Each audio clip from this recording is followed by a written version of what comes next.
하나님의 말씀을 봉독하겠습니다. 하나님의 말씀은 고린도후서 1장 8절부터 10절입니다.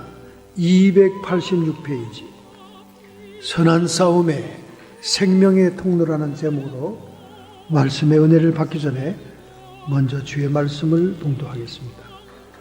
우리가 환난 받는 것도 너희의 위로와 구원을 위함이요 혹 위로받는 것도 너희의 위로를 위함이니 이 위로가 너희 속에 역사하여 우리가 받는 것 같은 고난을 너희도 견디게 하느니라. 너희를 위한 우리의 소망이 견고함은 너희가 고난에 참여하는 자가 된 것 같이 위로에도 그러할 줄을 알미라. 형제들아, 우리가 아시아에서 당한 환난을 너희가 알지 못하기를 원치 아니하노니 힘이 지나도록 심한 고생을 받아 살 소망까지 끊어지고 우리 마음에 사형 선고받은 줄 알았으니 이는 우리로 자기를 의뢰하지 말고 오직 죽은 자를 다시 살리시는 하나님만 의뢰하게 하심이라. 그가 이같이 큰 사망에서 우리를 건지셨고 또 건지시리라.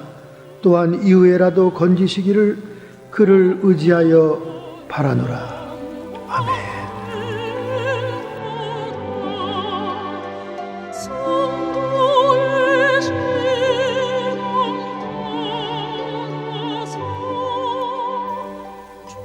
수세에 몰린 IS 이슬람 테러단이 시리아의 수도인 다마스커스 북동쪽 40km 지점에 있는 두메이르라고 하는 시멘트 공장 마을에 300명의 근로자를 납치했습니다. 그들이 점점 연합군의 폭격과 이라크 군대와 쿠르드 족속의 군대에 의해서 밀리게 되니까 그들은 민간인들을 납치하는 행각을 벌이기 시작한 것입니다. 그들이 궁여지책으로 몰리고 있다는 증거지요. 그 중에 140명은 탈출을 또 했다는 거예요. 그만큼 IS의 군열이 지금 흐트러지고 있다는 증거지요. 세계적인 뉴스로 정말 기쁜 소식에 속합니다. 너무나 잔혹하게 믿는 자들과 기독교인들을 처형하고 그리고 세계 도처의 테러를 일으켜 파리와 벨기에와 미국과 도처의 테러를 일으켰어. 민간인들에게 공포에 떨게 하는 이 IS가 점점 위축되고 있다는 기쁜 소식 여러분께 알려드립니다. 그러나 우리는 계속해서 기도해야 돼요. 이 마지막 세대의 적그리스도는 이슬람들이 기다리고 있는 그들의 구세주입니다. 그러니까 굉장한 깊은 의미가 있어요. 그러므로 우리는 기도를 더 많이 해야 됩니다. 이 시대를 다스리고 장악할 수 있는 적그리스도는 누구냐? 이슬람을 장악해야 돼요. 이슬람을 달래야 됩니다. 그런 지도자이기 때문에 이슬람에서는 자기들의 메시아를 기다리고 있는 거예요. 우리는 그들이 적그리스도입니다. 이런 관계이기 때문에 우리는 더욱더 기도의 제목을 삼아서 기도해야 됩니다. 나에게 전도의 기회가 주어지지 않고 다른 어떤 사역의 기회가 주어지지 않는다면 그것은 기도의 사명입니다. 여러분이 있는 장소와 처소에서 주님께 세계를 위해, 기독교인을 위해, 우리의 조국을 위해, 미국을 위해 계속해서 기도해야 됩니다.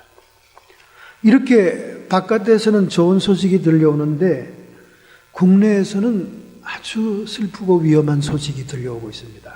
그것도 우리가 살고 있는 이 지역, 북가주입니다. 특별히 우리 동네 넘어 99번 후리회로 올라가다 보면 88번으로 빠지는 산길이 있어요. 거기에 보면 아이언이라고 하는 조그만 동네가 있습니다. 그 아이언으로 가는 길에 유명한 소세지 집이 있습니다. 저희들도 몰랐습니다.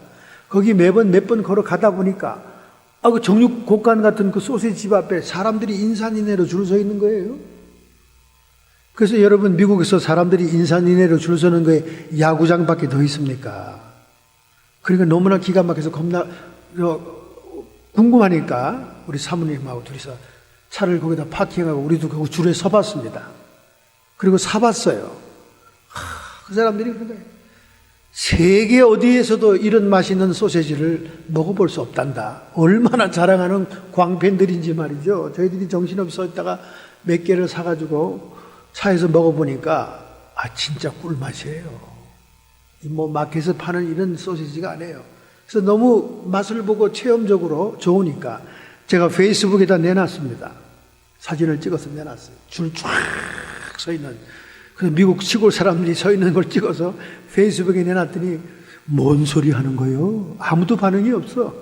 소시지에 대한 그 진실된 맛을 모르는 한국 사람들, 또 우리 근처 친구들이 뭐 알턱이 있나요? 미국 사람들은 소시지에 대해서 굉장히 예민합니다. 그 맛에 대해서 말이죠.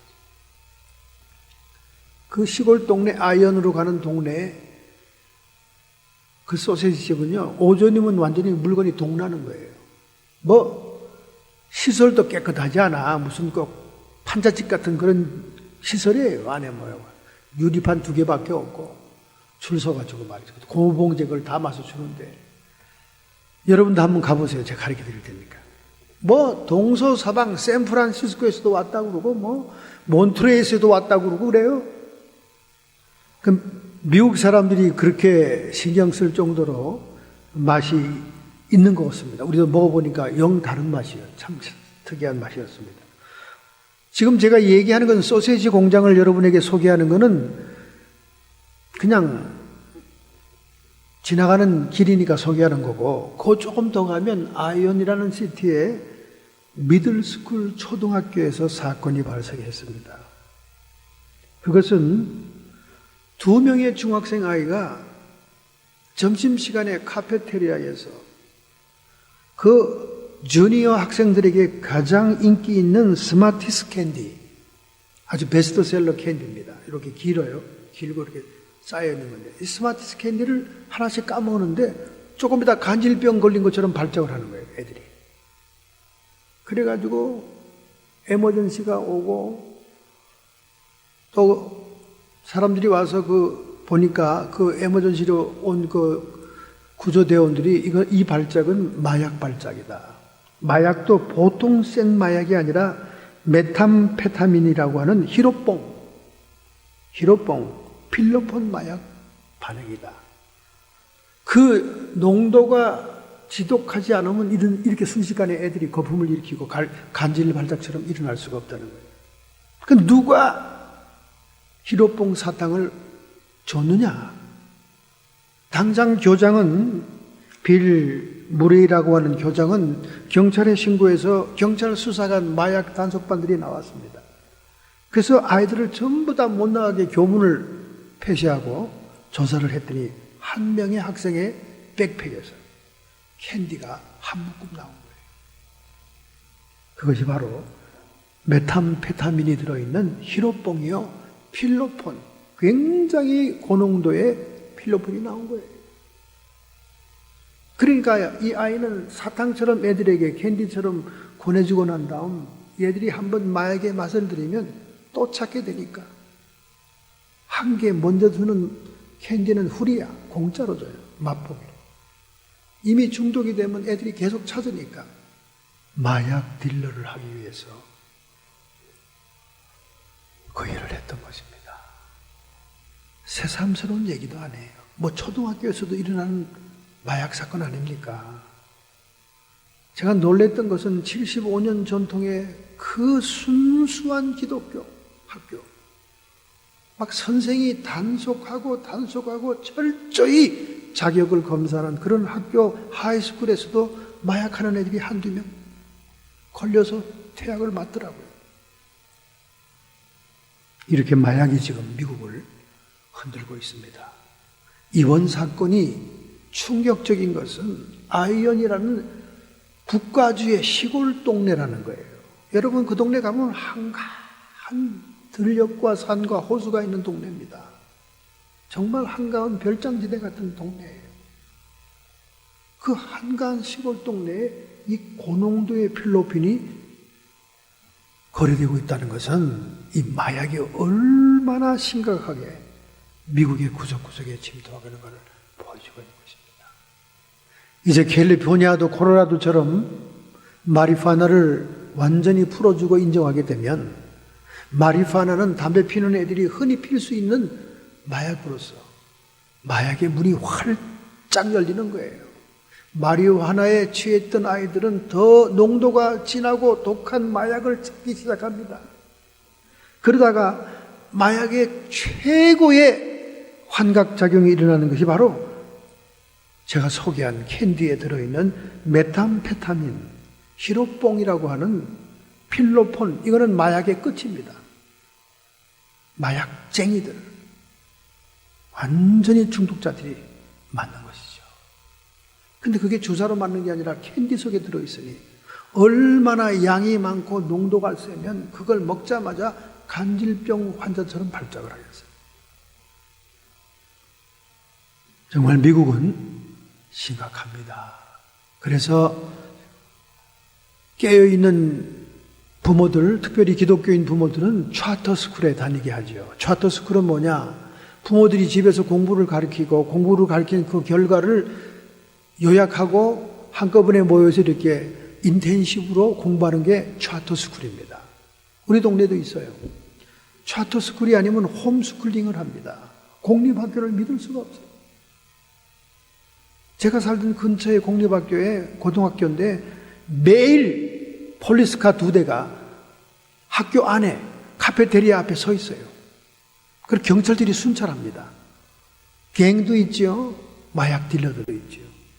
마약 딜러들이 마약 장사의 범위를 확보하기 위해서 갱들끼리 싸우지 않습니까? 그러니까 카페테리아 점심시간이 비상입니다. 멕시칸, 흑인, 아시안, 인종별로 서로 싸워요. 저희 아들에게도 경험이 있었기 때문에 제가 잘 압니다. 근데 대부분 아시안들은 태권도를 배웠기 때문에 조금 타인종들이 겁을 먹어요. 패싸움을 합니다.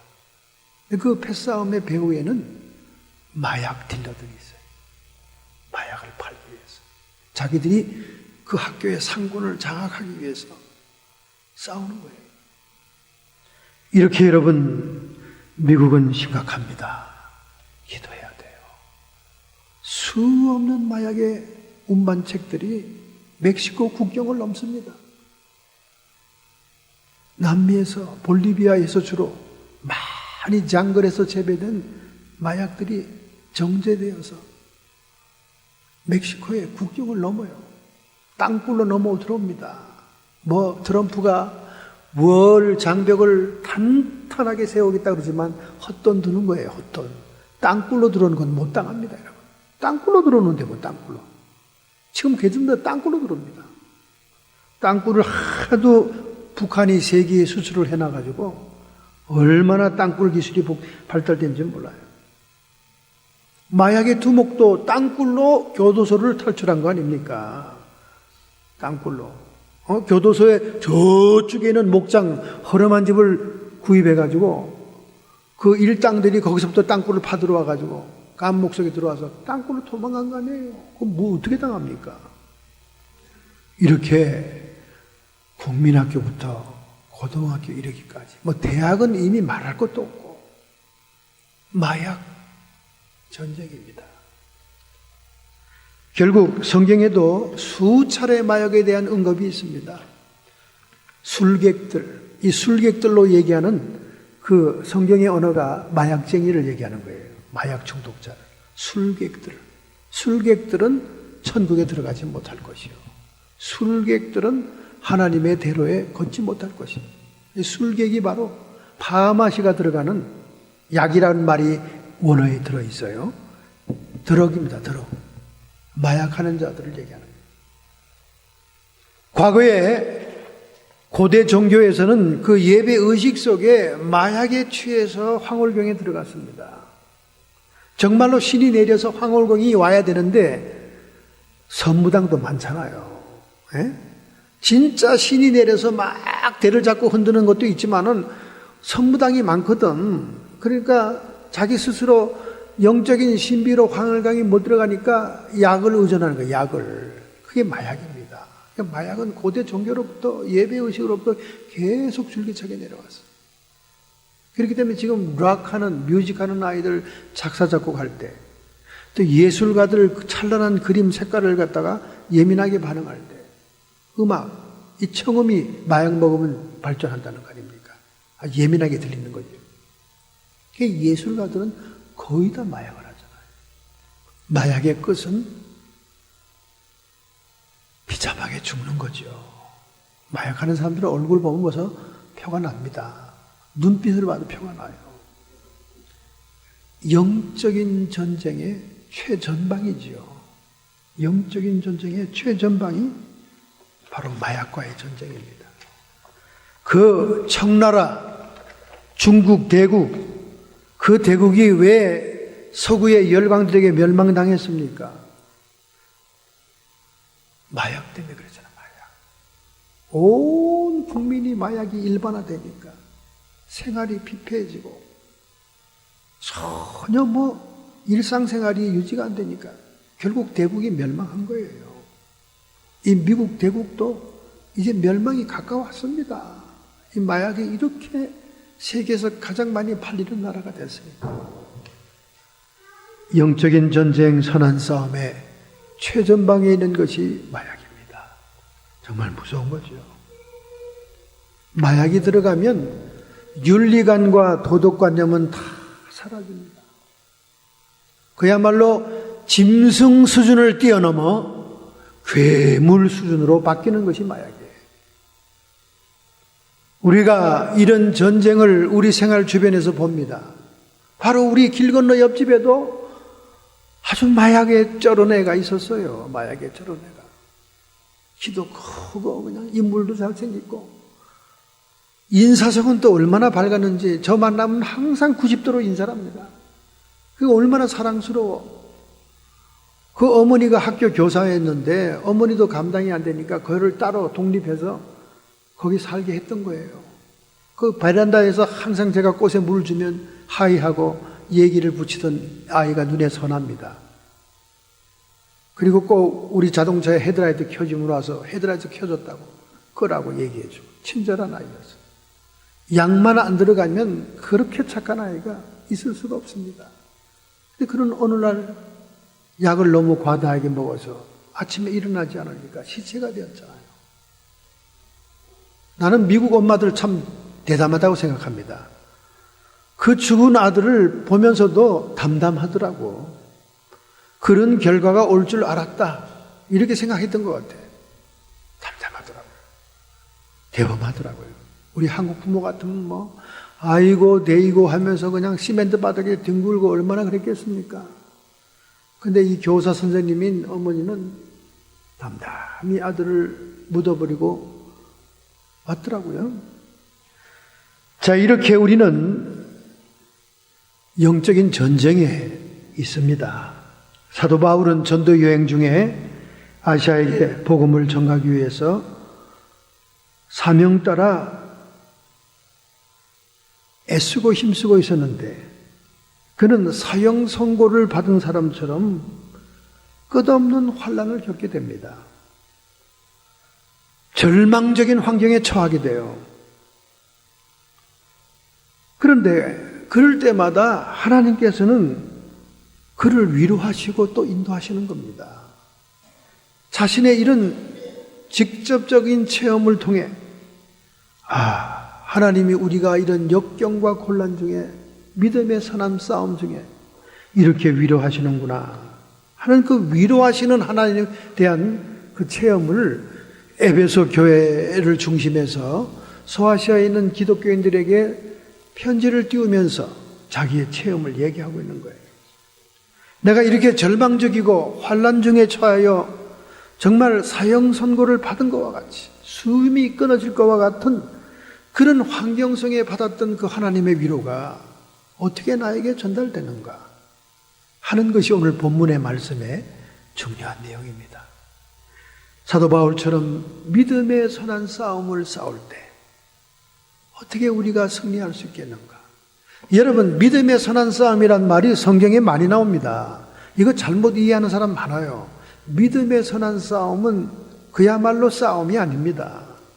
폭력을 쓰고 혈기를 부리고 원수를 갚아버리고 갈바버리고 미워하는 것들을 짓밟고 마음에 안 드는 것들을 왕따시키고, 이게 믿음에 선한 싸움이 아니에요. 믿음에 선한 싸움은 하나님만 바라보고 묵묵히 감당하는 게 믿음에 선한 싸움이에요. 다만 우리가 기도하고 하나님의 심판을 바라보는 그런 신앙의 태도를 얘기하는 거지요. 어떻게 보면 정말 바보 천치 같고 정말 무능한 자 같고 무기력해 보이는 것이 참 기독교인의 모습이에요. 근데 요즘 기독교인들은 또 그렇지 않아. 할 말 다 하고 할 짓 다 하고 싸울 거 다 싸우고 갈불 거 다 갈고 궁뎅이로 밀어낼 거 다 밀어내고 앞으로는 또 인자한 모습을 하면서 뒤로는 지실속 다 차리고, 그건 가짜 교인이죠. 믿음의 선한 싸움 싸우는 게 아닙니다. 그거는 믿음의 선한 싸움을 어떻게 무기력하고 어리석은 같이 보이고 정말 힘없어 보이는 그런 모습으로 승리할 수 있는 길이 뭐냐? 그것을 오늘 우리 본문에 사도 바울이 성도들을 위로하면서 영적인 전쟁에 직면하고 있는 기독교인들에게 전달하고 있는 것입니다. 첫째, 9절의 본문에 말씀합니다. 이는 우리로 자기를 의뢰하지 말고, 우리가 이 선한 싸움에서 승리하려면 자신을 의뢰하지 말아야 돼요. 자신. 예를 들면 불리하고 억울한 상황이 닥치면 그냥 혈기를 내고 화를 다 풀어제치면 그건 자기를 의뢰한 거예요. 하나님을 의뢰하지 않은 거예요. 하나님을 의뢰한다는 것은 그때 묵묵히 참는 겁니다. 할 말이 많지만, 억울하지만, 정말 갈봐주고 싶지만은 주님 하고 참는 거예요. 자기를 의뢰하지 말아라. 즉 이것은 더 진전되게 얘기하면 의식의 변화를 얘기하는 거예요. 여러분, 우리가 속사람이라는 영혼을 가지고 겉사람 몸을 가지고 구성된 인간으로 태어났습니다. 창세기 2장 7절에 여호와 하나님이 흙으로 사람을 지으시고 생기를 그 코에 불어넣으시니 사람이 생명이 된지라, 리빙 소울이 된지라, 살아있는 존재가 됐다. 이 말은 단순히 우리가 살아있는 사람이다 그 뜻이 아니라 영적인 존재임을 얘기하는 거예요. 육신을 가져서 살아있는 존재가 됐지만은 하나님의 호흡이 들어갔기 때문에 영적 존재다. 그런데 우리가 이론적으로는 사람이 영적인 존재라는 얘기는 귀에 딱지가 지도록 많이 들었습니다. 그러나 문제는 영적인 존재로 살지 않는다는 게 문제예요. 우리는 이 지구상의 모든 우주 만물 가운데 유일하게 천사를 빼놓고는 육체를 가진 자 중에 영적인 존재입니다. 그래서 우리 인간은 보이는 세계와 보이지 않는 세계의 중간에 서 있어요. 하늘과 땅을 연결하는 매개적인 존재입니다. 우리의 영을 통해 하늘과 연결되어 있고 우리 육을 통해 세상과 연결이 되어 있습니다. 특수한 존재죠. 하나님이 이스라엘 백성들을 40년 동안 광야 생활 시킨 이유를 얘기하잖아요. 8장 2절에 너희를 줄이고 목마르게 한 것은 너희를 낮추기 위한 것이었다. 왜 우리를 낮춥니까?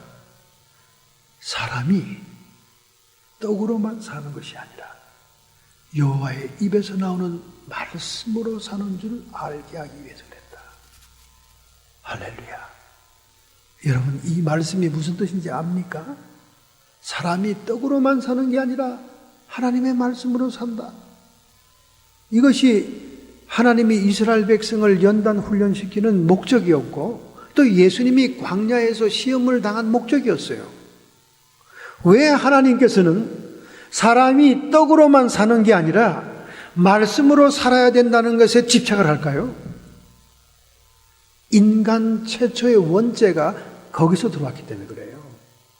아담과 하와가 선악과를 먹지 말라, 먹으면 정령 죽으리라는 하나님의 말씀을 무시하고 그들은 먹는 문제에 앞서 보암직도 하고 먹음직도 하고 지혜롭게 할 만큼 탐스러운 선악과를 덜커덕 먹어버렸거든요.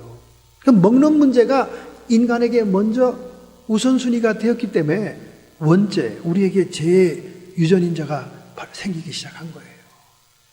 그래서 이걸 뒤집어 엎으려고 하나님이 자꾸 이 훈련을 시키는 거예요.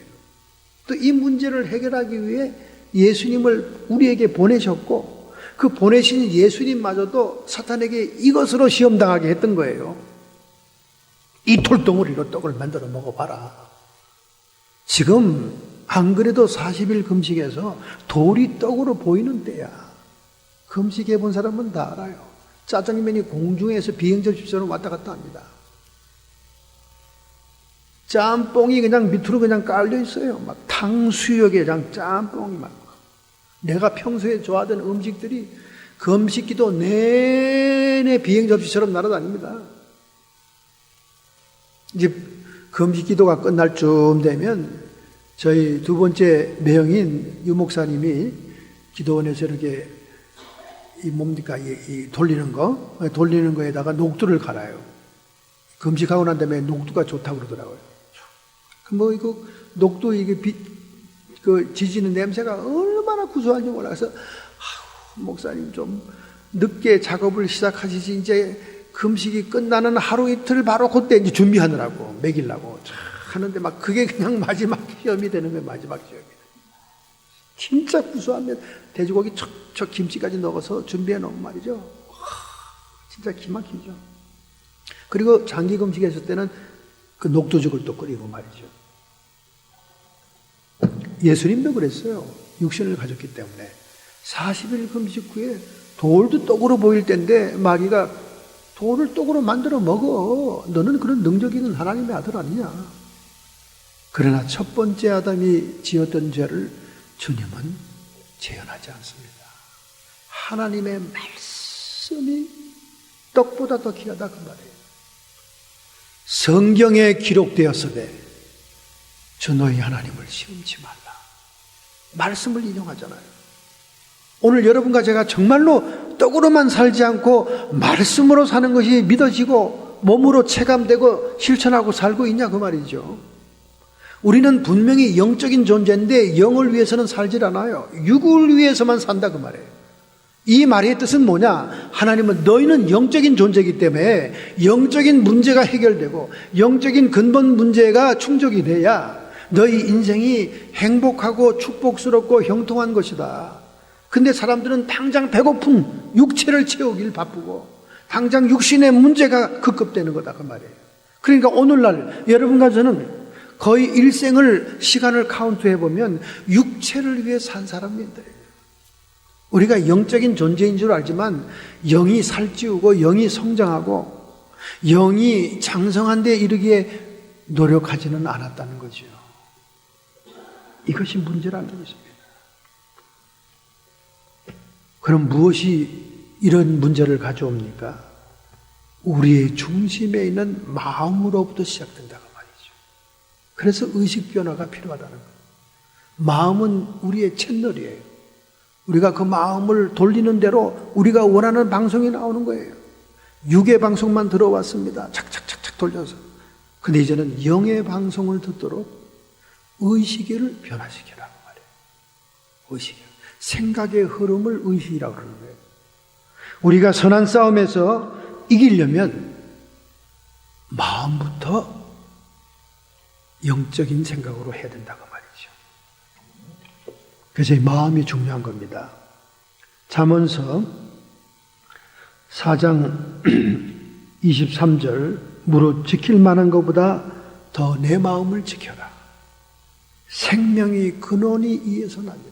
우리의 생명의 근원이 이 마음의 결정에 의해서 된다고 말이에요. 영의 삶을 살 것이냐, 육신의 삶을 살 것이냐, 육체를 따라 살 것이냐, 영을 따라 살 것이냐, 그게 결정이 된다는 거죠. 그러니 우리의 의식 변화가 영적인 싸움의 중요한 문제라는 거예요.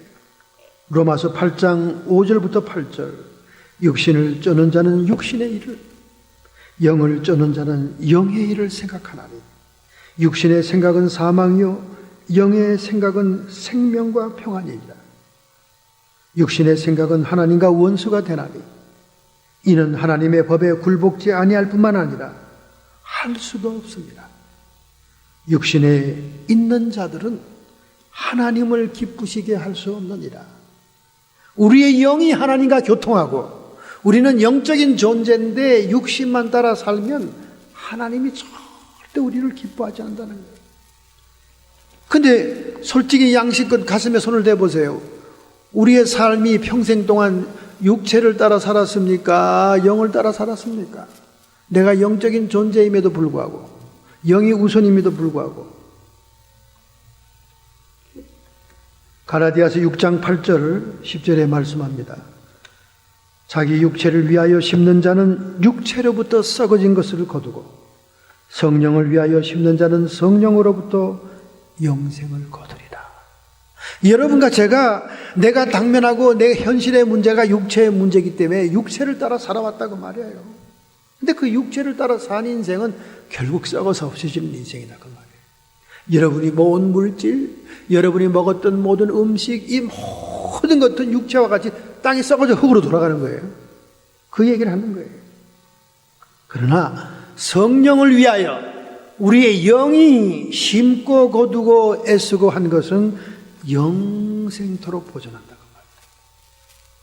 말이에요. 이 이론이야 너무나 많이 들은 이론이죠. 이 몸이 안 되는 거예요. 몸이 안 살아주는 게 문제지. 그래서 그 예를 들잖아요. 어떻게 하는 것이 그럼 성령을 위해 심는 거냐? 우리가 선을 행하되 낙심하지 말지니 때가 이르면 거두리라. 사람이 선행을 해도 낙심될 때가 많아요. 선행이 선행으로 받아들이지 않을 때도 있고, 선행을 해도 그것이 소식이 강감할 때도 있고, 전혀 사람을 보고 환경을 보면 절망만 와요. 그러나 때가 되면 거둔다고 봐요. 하나님께서는 카운트하신다고 봐요. 할렐루야. 그러므로 우리는 기회 있는 대로 모든 이에게 착한 일을 행하되 특히 믿음의 가정들에게 할지니라. 우리가 선을 베풀고 구제를 베푸고 도와주고 하는 거 우선 믿음의 가정부터 시작해서 차츰차츰 넓혀가라고 말이에요. 그래서 우리는 선교도 우리 북한 동포들에게 집중하고 있어요. 아니 이렇게 많은 돈을 보내 놀래가지고 자빠져가지고 그 선교회에서 막 편지가 막 날라와요. 헌금을 보내도 50불, 100불 1년에 어쩌다 찔끔찔끔 보내는 사람들밖에 없지요 사실. 그런데 저희 가정은 기도의 제목만 있으면 하나님 주의 재단의 제물로 받으소서 하고 보내니까 저쪽에서 놀래. 우리가 놀라는 게 아니라 저쪽에서 놀래가지고 막 자기들 막 팜플렛이고 뭐고 막 이렇게 묶음으로 보내요. 근데 여러분에게 갖다 놓지 않습니다. 갖다 놔도 한 명도 가져가질 않아. 그거 보면 무슨 큰일 날 줄 알고 그냥 돈을 안 내놓으면 죽을 줄 알고 한 사람도 안 가져가. 그래서 제가 손이 부끄러워서 집에다 쌓아놓고 있어요. 영생의 하나님의 보상과 축복을 모르는 자, 영적으로 사는 것이 뭔지를 모르는 자는 가치를 모르는 거예요. 가치를. 그러므로 오늘 여러분의 생각을 바꾸세요. 의식의 변화가 선한 싸움에 승리하게 하는 것입니다.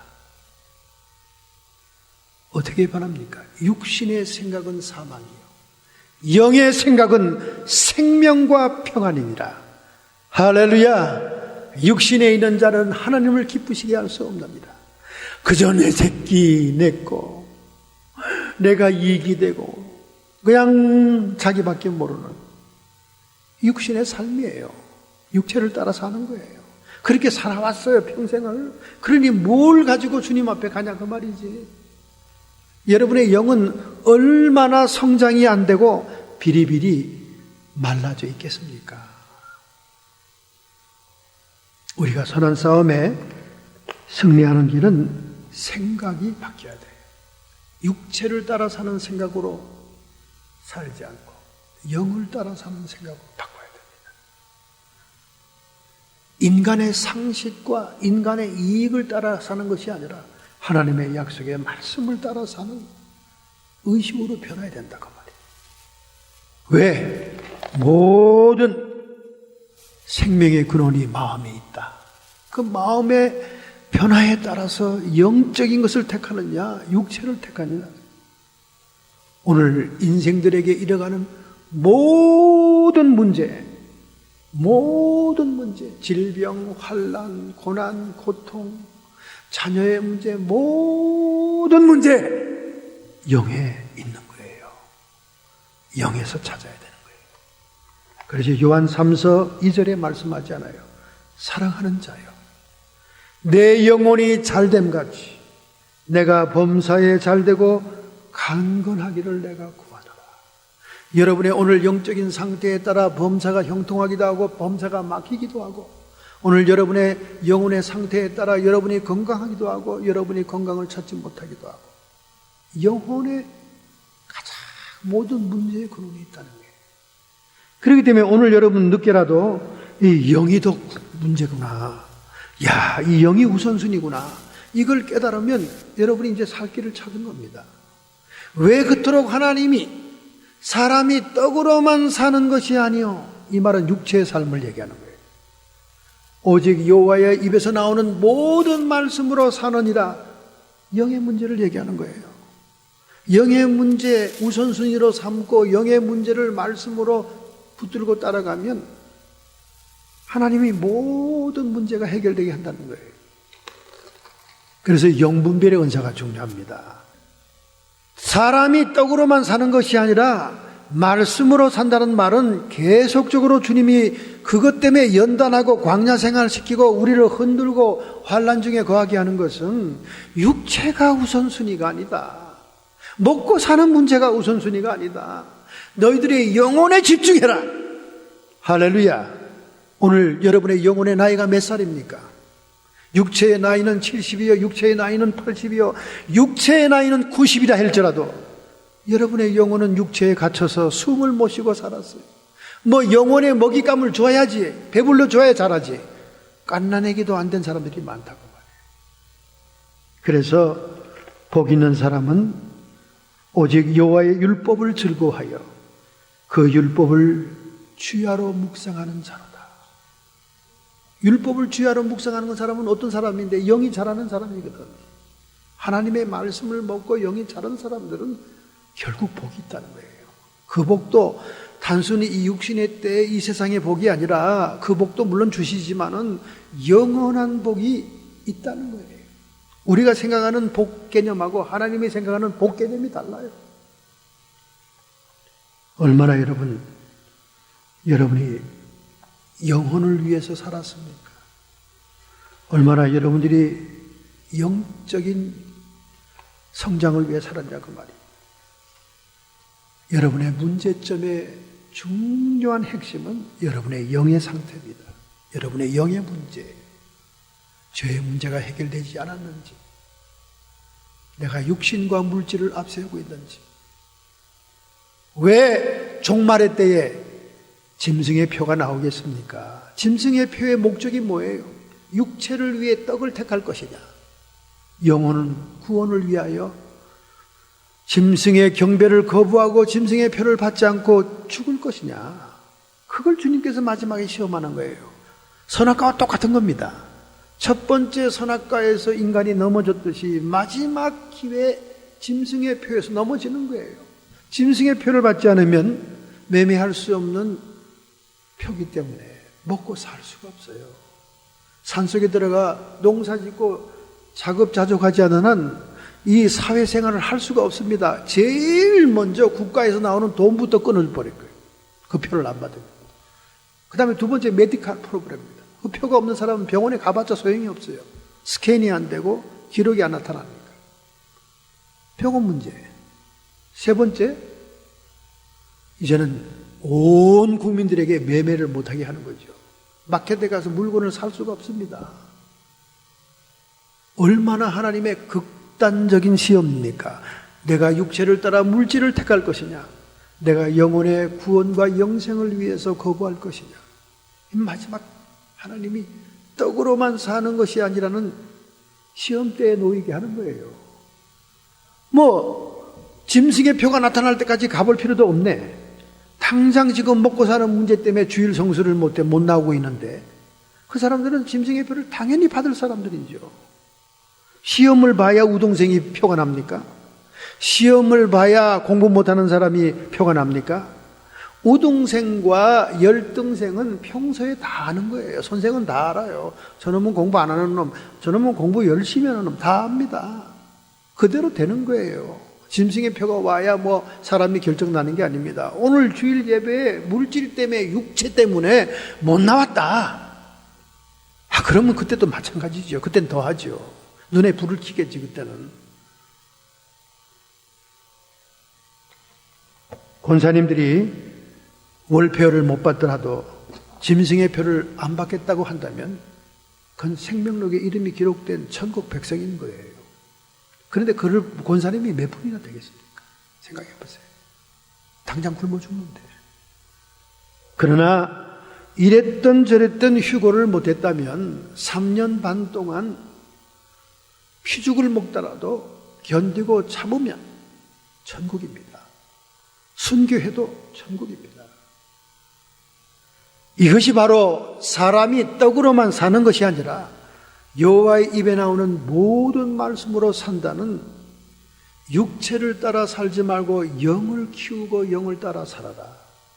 그러므로 우리가 믿음의 선한 싸움에 이기기 위해서는 마음의 생각, 의식의 변화, 육신의 생각은 사망이요, 영의 생각은 생명과 평안이라는 이 채널을 착착착 잘 돌려야 되는 거예요. 벌써 오늘 현실 속에서 채널을 잘못 돌리는 사람들이 많잖아요. 물질 따라, 사업 때문에, 애들 때문에 하나님의 성방에 못 나오잖아요. 오늘 제가 봉독해드린 시편 50시편 1절의 말씀이 뭡니까? 하나님 앞에 나와야 모든 재앙이 떠나간다는 거예요. 할렐루야. 아이고, 이 바쁜 세월 21세기에 정보가 번떡거리고 문명의 이기가 찬란한 시기에 뭘 그렇게 시간 낭비로 교회 쭈그리고 앉아있노? 하나님이여 나를 긍휼히 여기시고 나를 긍휼히 여기소서.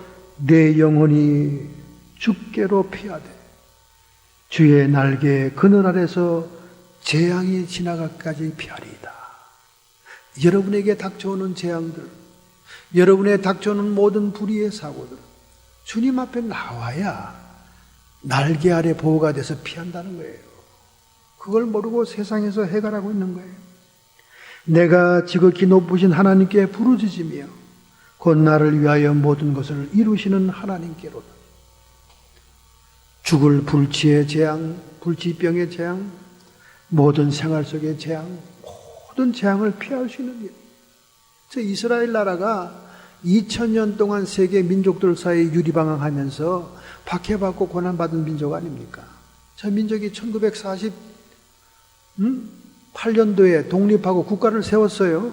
국가를 세운 날부터 아랍의 연합군들이 지중해로 그들을 몰아내려고 얼마나 공격을 합니까? 그러나 그들이 하나님의 성전을 향하여 성전에 나와서 하나님께 피하니까 하나님의 그 크신 날개 아래 모든 재앙들이 사라지잖아요. 할렐루야. 지금까지 이스라엘이 살아있는 게 기적입니다. 저 아랍 대국들이 얼마나 오일 달러가 많고 얼마나 군대가 많습니까? 그러나 전쟁만 나면 하나님이 간섭을 하잖아요. 하나님이 도와주시잖아. 그들은 하나님의 성막에 나와 성전에 나와 부르짖고 하나님께 피하니까. 오늘 여러분과 저도 마찬가지. 택한 백성들 주의 전에 나와서 하나님께 피해야 재앙도 떠나갑니다. 할렐루야. 할렐루야. 그러므로 여러분 고린도후서 10장 5절에 말씀하죠. 모든 생각을 사로잡아 그리스도께 복종케 하라. 오늘 여러분과 저의 생각을 다 사로잡아서 부정적이고 미워하고 걱정스럽고 근심되는 모든 생각을 승리자이신 예수 그리스도께 복종케 해라고 말해요.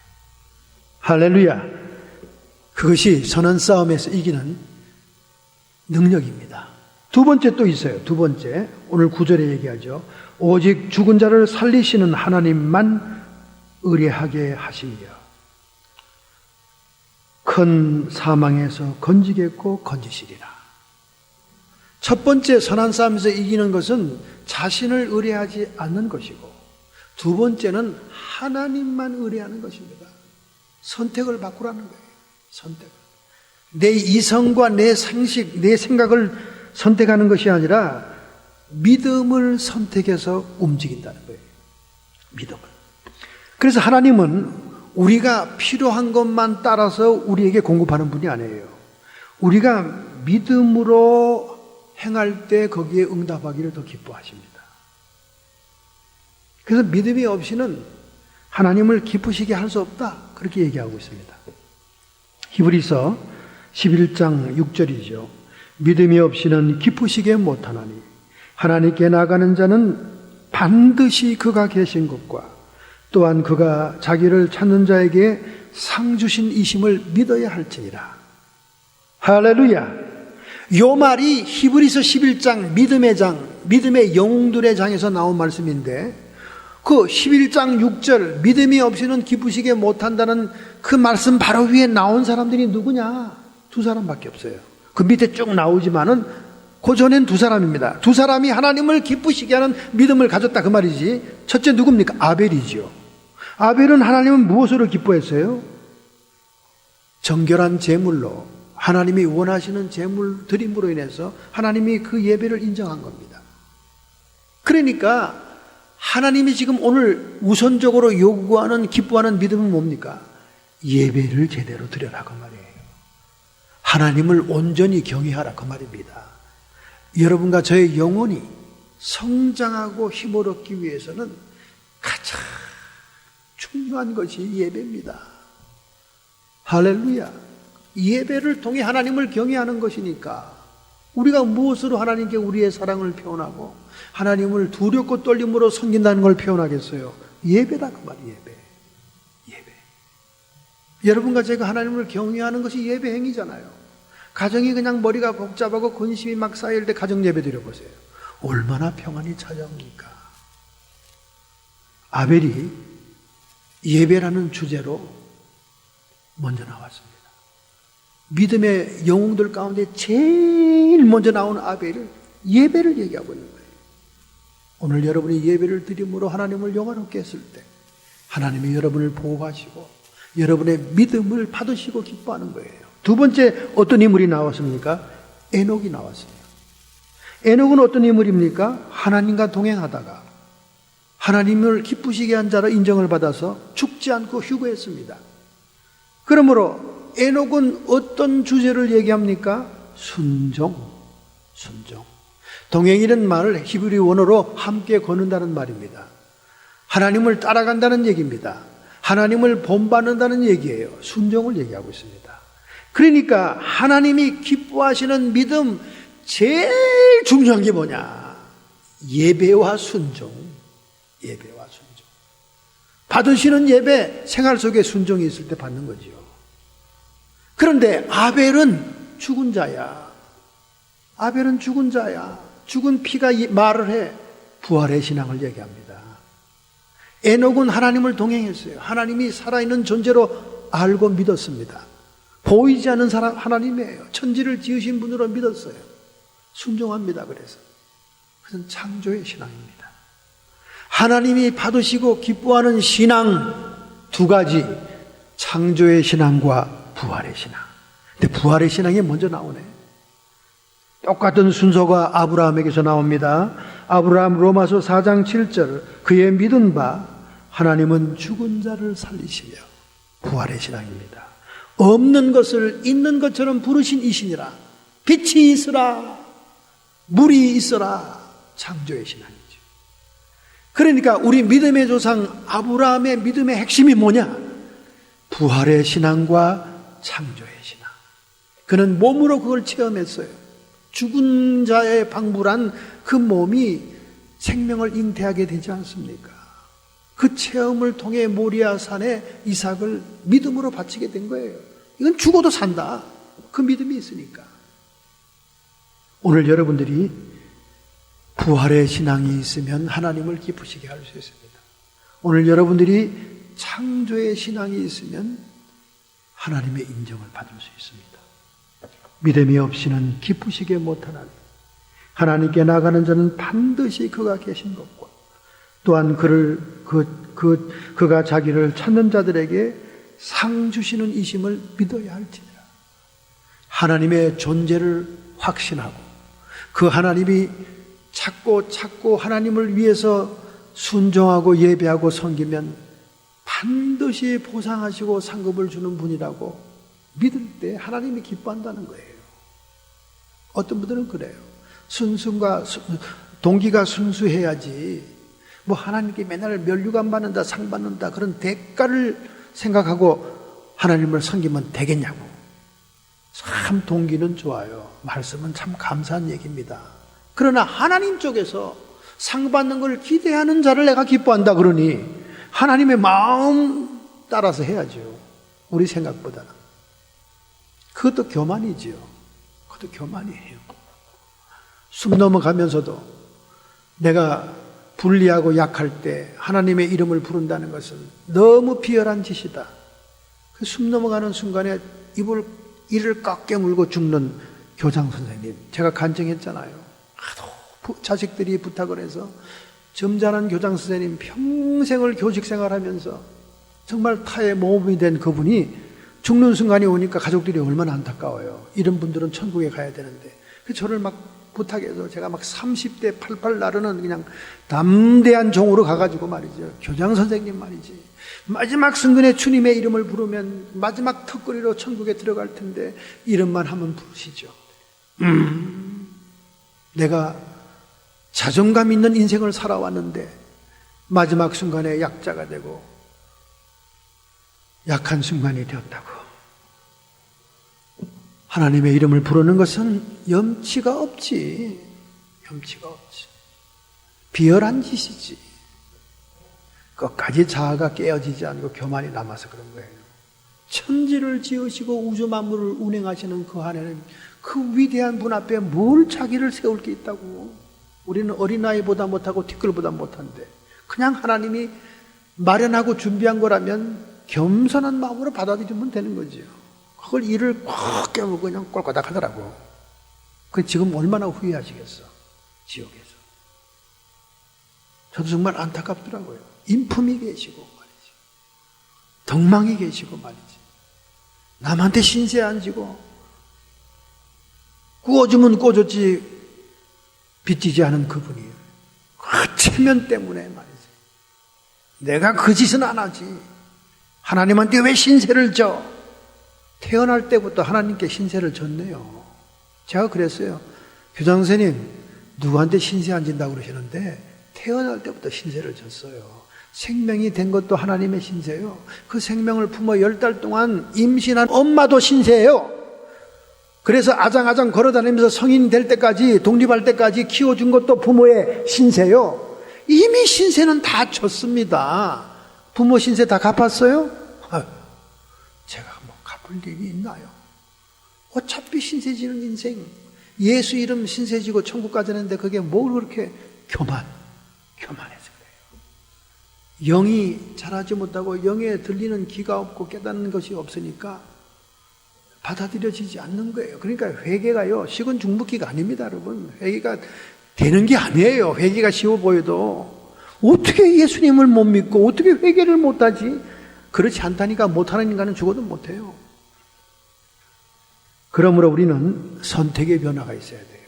세상에 어떤 힘 있는 사람, 세상에 어떤 빽줄, 돈 많은 물질을 선택하는 것이 아니라 우주 만물을 운행하시는 우리 하나님, 이 지구상 어디에도 비할 바 없는 만왕의 왕 되신 주님, 그 주님을 선택하고 의뢰하자고 말이죠. 그것이 승리하는 길입니다. 유럽의 비엔나에 그 비엔나에 가면 말이에요. 비엔나가 그 오스트리아의 서울이잖아요. 비엔나 그 도시 정말 아름답니다. 참 아름다워요. 음악과 예술의 도시죠. 모차르트와 베토벤이 연주되는 그런 도시입니다. 그 비엔나 도시의 외곽에 푸른 다뉴브강이 흘러가요. 요한 스트라우스가 그걸 보고 왈츠를 작곡했잖아요. 푸른 다뉴브강이 쫙 흘러가요. 근데 그 강줄기 밑에 소용돌이 치는 물이 소용돌이 치는 곳이 있어요. 막 소용돌이 칩니다. 그런데 거기에 휘말리면요, 제 아무리 수영에 뛰어난 올림픽 출신의 선수라도 죽어요. 거기서 못 빠져나옵니다. 그러니까 너무 그것이 그 동네에 전설이 되니까 한 번은 수영 대회를 열었습니다. 그 소용돌이 속을 지나쳐서 다시 돌아오는 사람 대회를 열었어요. 그러니까 내노라 하는 수영 선수가 다 출전하는 거예요. 그리고 수영을 조금 한다는 사람은 명함도 못 내밀었어요. 목숨을 건 대회니까. 그런데 마지막에 거기를 돌아서 나온 한 사람이 있었는데 그 사람은 유명한 수영 선수가 아니었고 아마추어 수영하는 사람이었습니다. 하여간 목숨을 건 대회니까 가서 그냥 유명한 수영 선수들이 거기서 못 태어나고 다 죽는 거예요. 저 강 하류에 시체로 떠내려오는 거예요. 근데 이분은 평생을 강가에서 살면서 농사를 지었던 농부인데 살아남았어요. 1등 했습니다. 수영 메달이 있는 것도 아니고 프로도 아니고 아마추어예요. 일반 농부입니다. 그래서 인터뷰를 했어요. 어떻게 당신은 저 소용돌이 전설적인 그 여울에서 살아났습니까? 그러니까 그분이 겸손하게 얘기하는 겁니다. 소용돌이의 특징을 알면 됩니다. 소용돌이가 급한 물살이기 때문에 급하게 들어가기도 하지만은 급하게 들어온 것을 급하게 내뱉기도 합니다. 그러니까 그런 물을 만날 때는 수영을 하면 절대 안 됩니다. 수영을 하면 더 휘말려서 더 깊이 들어갑니다. 그런 것을 만나면 호흡을 멈추고 몸의 힘을 쫙 빼고 그 물살에 몸을 맡겨야 됩니다. 그러면 잠깐만 참으면 도로 나와요. 그래서 제가 수영도 안 하고 도로 나와서 사는 거 아닙니까? 그렇게 설명을 한 거예요. 할렐루야. 이게 바로 여러분 믿음 생활이에요. 믿음 생활은요, 육신의 힘을 잡고 폼을 잡으면 잡을수록 믿음의 역사가 나타나지 않습니다. 저는 주의 종들 사역하는 사람이 성령의 은사를 행할 때 딱 태도를 보면 알아요. 저게 초짜인지 저게 영의 세계를 분별하고 영의 세계를 보면서 하는 건지 그냥 지레짐작으로 때려 하는 건지 제가 다 분별이 됩니다. 믿음의 능력으로 행하지 않은 사람일수록 악을 써요. 악을. 그리고 자기 몸에 막 힘을 넣습니다. 막 귀신을 앉아 힘을 써요. 이 사람은 육의 힘을 의존하는 거야. 귀신이 그렇게 소리를 지르고 소리가 클수록 도망간다면 이 마이크를 쓰시지. 마이크를. 왜 마이크를 안 쓰고 소리를 써서 목을 갖다 쉬어. 그러면요, 진짜 센 귀신들은 그 사람보다 더 큰 목소리로 달라들어요. 그래, 해보자! 하고 귀신이 달라요. 그리고 막 여기서 막 손을 막 힘을 주면 저기는 더 큰 힘으로 나와요. 감당 못 합니다. 그렇게 힘세고 막 능력 있고 파워 있는 귀신을 만나면요, 교회 장로님, 장정들 다 나가 떨어져요. 근처에도 못 갑니다. 육의 힘으로 대항하면 안 돼. 소용돌이처럼 생각해야 됩니다. 육체의 힘을 다 빼야 성령이 역사합니다. 할렐루야. 여러분이 영적인 경험이 있겠지만 환상을 보는 순간 또 영의 세계에 들어가는 순간 육신의 몸은 힘은 쫙 빠져요. 꼭 이게 자는 건지 깬 건지 구분이 안 될 정도로 힘이 쫙 빠집니다. 그래야 영의 세계가 역사해요. 그래야 영의 세계가 보이기 시작합니다. 그래야 영의 세계로 들어갑니다. 육신의 힘을 빼야 돼요. 그러니까 성경에 보세요. 사도 요한계시록에 밤모섬에서 주님이 나타나는데 힘이 쫙 빠졌더라. 죽은 자와 같았더라. 다니엘서도 은총을 입은 자요. 20일 작정기도가 끝나는 날에 하나님의 천사 가브리엘이 나타났는데 힘이 쫙 빠졌다. 영적인 세계와 육의 세계는 차원이 달라요. 그래서 영의 세계가 접촉이 될 때는 육의 힘은 빠지게 돼 있어요. 그래서 악다구리 쓰고 막 몸으로 액션을 하는 사역자들은 육의 힘으로 하는 거예요. 영적인 세계를 몰라서 그러는 거예요. 근데 일반 성도들은 그러면 뭔가 있구나, 뭔가 센가 보네, 아이고 속 시원하다. 육신이 속 시원한 거예요. 영의 세계에서는 아무런 반응이 없는 거예요. 그래서 영적인 파워가 있으면 있을수록 목소리가 조용해집니다. 귀신아 떠나가, 좋은 말로 얘기할 때 이렇게 속삭거려도 지가 막 악을 쓰고 발작하면서 떠나가는 거예요. 믿음의 역사는 소용돌이 속에 들어가는 것 같습니다. 육신의 힘을 빼야 돼요. 생각도, 육신의 생각은 사망이지만은 육신의 힘을 쓴다는 것은 영의 세계와 접촉이 안 된 거예요. 이게 영적인 세계를 자꾸 알고 계속 접속하면 깨닫게 되는 겁니다. 육의 힘은 쫙 빠져야 되는 거예요. 그래 영이 성해지는 겁니다. 그래서 아마추어 수영 선수가 이긴 겁니다. 아마추어 선수가 수영을 안 하고 그냥 몸을 소용돌이에 맡겼다가 금방 또 빠져나온 거예요. 할렐루야. 믿음의 역사는 이렇게 해야 되는 겁니다, 여러분. 할렐루야. 하나님이 전능자고 하나님이 처리해 주시는데 뭘 내가 그렇게 악을 써? 뭘 그렇게 내가 액션을 취해? 하나님을 팍 믿고 하나님이 지시하는 음성에 순종만 하면 되지. 할렐루야. 자기 의지와 자기 생각으로 하려니까 막 답답하니까 악도 쓰고 어떤 때는 막 몽둥이로 때리고 그러잖아요. 그래가지고 귀신 들린 사람 죽어가지고 얼마나 사회에 무리를 일으킵니까? 그리고 나중에 할 말이 없으니까 샤머니즘에서 얘기하는 건 미친 건 때리는 게 약이다. 무슨 때리는 게 약이야. 그게 육의 힘이지. 그래서 딱 보면 알아요. 소리치면 넌 초짜구나. 아직도 경험이 약하구나. 영의 세계에 접촉도 안 했구나. 금방 알아요. 또 너무 조용하게 일을 처리하면 그런 사람들은 와서 눈을 껌뻑거립니다. 목사님 진짜 나간 거예요? 진짜 해결한 거예요? 아니 나는 맨날 며칠 동안 소리를 질러도 까딱도 안 하더니 앉은 자리에서 나가라. 그때 간다 그러더라고요. 영의 세계는 달라요. 저는 사역자들에게 참고가 되라고 얘기합니다. 당신이 여지껏 악을 써서 이겼다면 그는 약졸들을 만나서 그래. 악을 써서 강졸들을 만나면 걔는 너보다 더 악을 써. 네가 힘주고 폼 잡은 그쪽에서는 완전히 들어서 던져버려. 진짜를 못 만나서 그렇게 육의 힘을 쓰는 겁니다, 여러분. 마더 테레사가 세계의 종교인들이 모인, 그리고 후원자들이 모인 브뤼셀의 유럽 컨퍼런스에 참여했습니다. 그런데 가보니까 거기 온 사람들이 유럽에서 힘께나 쓰는 귀족들, 왕족들, 정치 고관들이 왔어요. 그런데 막 들어오는데 무슨 화려한 파티처럼 그 드레스와 이런 것들이 막 명품으로 장식품들이 번쩍 막 금방 봐도 야, 돈들 많이 발랐구나 하는 생각이 들 정도로 호화로운 그런 집회였습니다.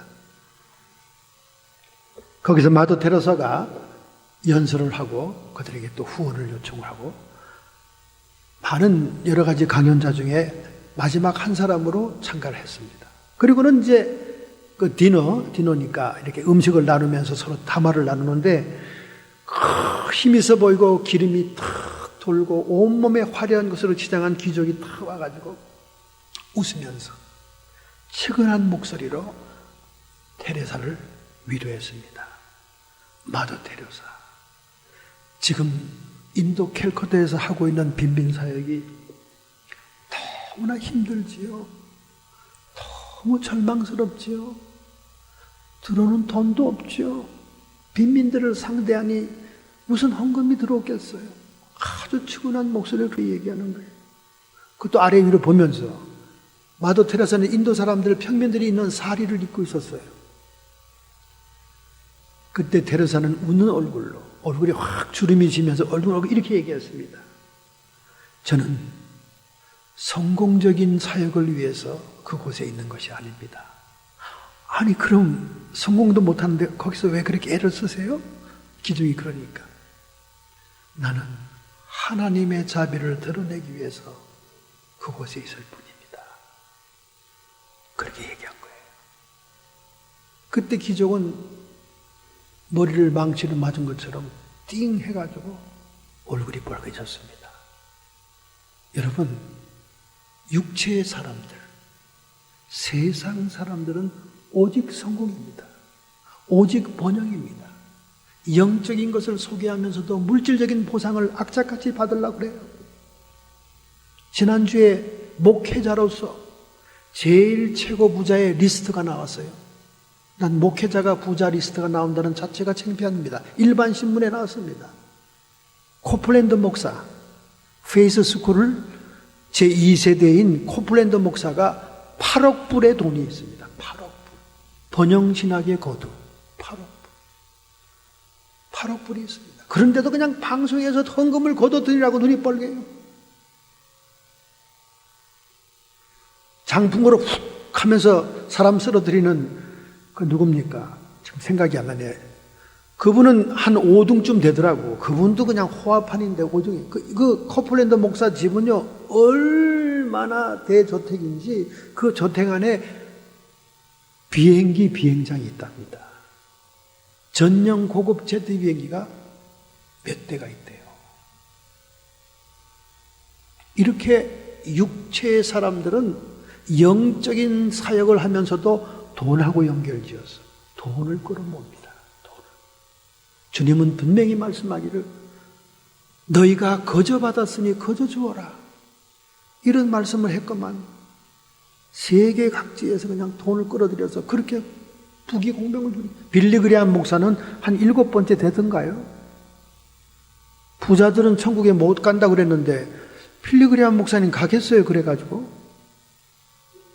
난 목사님들이 그렇게 엄청난 돈이 많고 저기 세계에서 제일 큰 교회 어디입니까? 텍사스에 있는 조엘 오스턴은 3등이 3등 몇 억 불을 가지고 있다고 막 4, 5억 불이 되는 것 같아요. 아이고 참나 정말 기가 막혀. 도대체 그 돈을 왜 가지고 있습니까? 그 돈이 들어왔다 그래도 성령의 이름을 따라 성령을 따라 영생을 위해 심어야지. 그걸 왜 주머니 갖고 있냐고. 그거를 들어오는 거에 누가 말리겠어. 교인이 많고 세계 강연 다니고 책 수입이 많으니까 들어오겠지. 그래 들어온 게 문제가 아니야. 쓰는 게 문제지. 부자는 누구냐? 진정 많은 돈을 오른데 성령을 따라 심은 자가 부자인 거지. 그걸 축적해서 가지고 있어. 잔고로 가지고 있어. 비행기가 몇 대고 말이죠. 정말 저는 아주 쇼크를 받았습니다. 나는 정말 무기력한 종이구나. 나는 진짜 바닥 거지 같은 종이구나. 그러나 하나님 천국에만 들어간다면 그걸로 감사하겠나이다. 여러분, 육체를 따라 산 자는 외모를 보고 성공을 따지는 거예요. 마더 테레사 그 노인네, 그 몽당 연필 같은 키 작은 노인네, 빈민굴에서 사랑의 선교회를 하고 있는 그 노인네에게 성공을 얘기하고 번영을 얘기하는 그 기적, 얼마나 절망스럽겠습니까? 돈 하나 안 들어올 텐데 행색이 초라하고 그렇게 성공, 번영, 물질을 나불거리니까 이 영적인 사람은 뭐라고 얘기합니까? 나는 성공을 위해 이 일을 하고 있지 않습니다. 다만 하나님의 자비를, 하나님의 사랑을 그들에게 드러내려고 하는 것뿐입니다. 할렐루야. 이것이 영적인 사역이에요, 여러분. 이런 분별을 갖게 되기를 원합니다. 이런 분별이 있어야 정말 여러분들이 떡으로만 사는 것이 아니라 하나님의 말씀이 우선순위요, 말씀으로 사는 영적인 부유한 존재가 되는 거예요. 예수님을 찾아왔습니다. 주님, 우리 형님이요, 유산을 다 가져갔습니다. 동생들에게 좀 나눠줘야 되는 거 아닙니까? 주님이 의로운 사람이니까 공평하게 이 재산을 좀 분배케 해달라고 말씀 좀 해주세요. 이 사람아, 생명의 풍성함에 물질에 있는 것이 아니네. 주님이 말씀했습니다. 하나님께 부유한 자는 믿음을 가진 자고, 그리고 또 그 답답한 인간이 깨닫지 못하니까 예를 듭니다. 한 부자가, 한 농부가 곳간에 평생 먹을 곡식을 채워놓고 이제는 됐다, 이제는 걱정이 없다, 이제는 노후가 튼튼하다, 이렇게 자만하고 있을 때 하늘에서 음성이 들리기를, 오늘 밤 내 영혼을 데려간다면 너의 것이 누구의 것이 되겠느냐. 예수님이 그렇게 말씀했습니다. 이것을 그냥 단순히 지나가는 이론과 지식으로 듣지 마세요. 아이고, 목사님은 맨날 그 비슷한 얘기를 하는구만, 그렇게 생각하지 마세요. 우리의 문제는 영혼의 문제예요. 믿음의 선한 싸움의 문제는 선택의 문제. 우리의 의식이 변화되고 우리의 선택이 변화해야 됩니다. 나의 생각을 바꿔야 됩니다. 그리고 자신을 의뢰하지 않고 하나님을 의뢰하는 것으로 선택해야 됩니다. 떡이 아니라 말씀을 선택해야 돼요. 육체의 생각이 아니라 영의 생각을 선택해야 됩니다. 오늘 여러분과 제가 성령을 따라 사는 것을 배워야 돼요. 그래야 에녹처럼 하나님과 동행하다가 죽음을 보지 않고 하늘에 들림받을 수 있습니다. 1차 휴거에 들림받는 성도 되기를 예수님의 이름으로 축원합니다. 결단하고 결심하는 마음으로 여러분의 가슴에 손을 얹겠습니다. 적는 자의 손길이 오늘 우리와 함께 계십니다.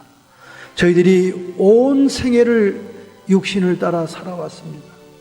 하나님, 이제 남은 세월이라도 영혼을 따라 삶으로 믿음의 선한 싸움의 승리자 되게 주시옵소서. 이렇게 결단하는 상도를 축복하여 주심을 믿습니다. 성도의 육체와 정신에 역사하는 모든 질병들아, 예수님의 이름 권세로 쫓김 받을지어다.